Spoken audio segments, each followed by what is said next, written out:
చక్కని సీతకి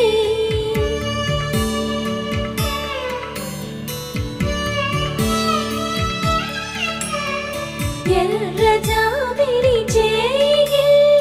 రాముడేడని అడుగుతుంటే చూడలేదని పెదవి చెప్పే చెప్పలేమని కనులు చెప్పే నల్ల పూసైన